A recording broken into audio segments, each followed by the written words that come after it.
Welcome to Mastering Solutions. Let's draw a picture to start off our question. So here's the pool, and they tell us that the water is full all the way right to the brim of the edge of the pool. And they tell us that the angle comes in right here, and I'm going to hit it so it's just barely at the edge of the pool, and we're told that that is a 20-degree angle.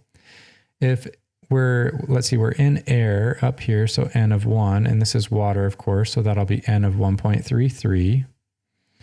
And I set it right to the edge of the pool because as it hits the water, it's going to refract. Because as it hits the water, we're going from a low to a high index of refraction, so it's going to refract towards the normal. And in this case, what is our normal? Our normal is right here.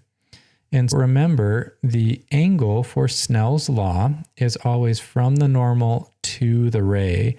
They're trying to set you up here by giving us 20 degrees from the horizon, because really what we need is this angle right here.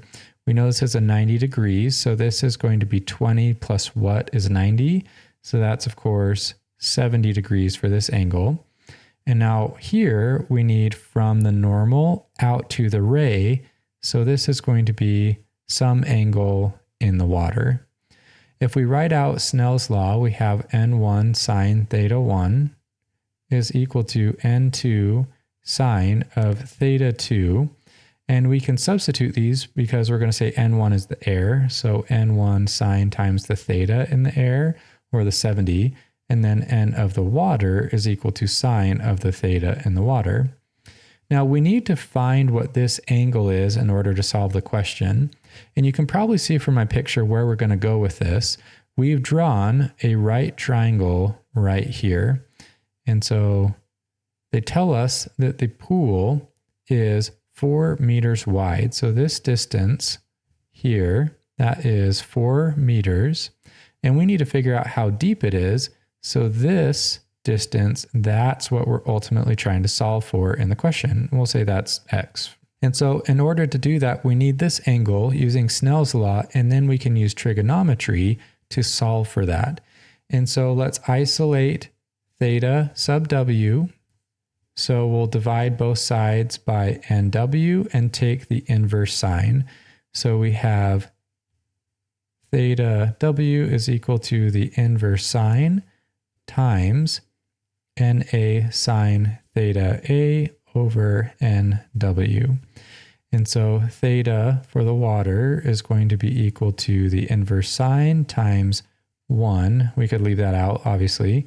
And then sine of the angle for A, we said, is 70 degrees from the normal to the ray, divided by 1.33. So that angle, inverse sine times 1 sine of 70, and then that gets divided by 1.33. So our angle there is going to be 44.95 degrees. So that's our intermediate answer. And now how do we solve for this? We're going to use tangent. We have the angle now. We know the opposite, and we're looking for the adjacent. So we have tangent of the angle is equal to opposite over adjacent. We want the adjacent, so we'll first multiply both sides by that, and then divide over tangent of theta. So now the adjacent is equal to opposite divided by tangent of theta.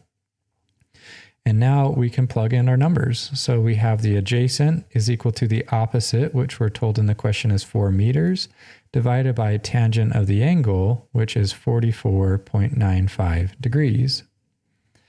When we plug that in, we have 4 divided by tangent of 44.95 gives us an answer of 4.006. So we could round this to 4 even. So the depth of the pool is 4 meters, and we use some trigonometry and Snell's law to solve for that.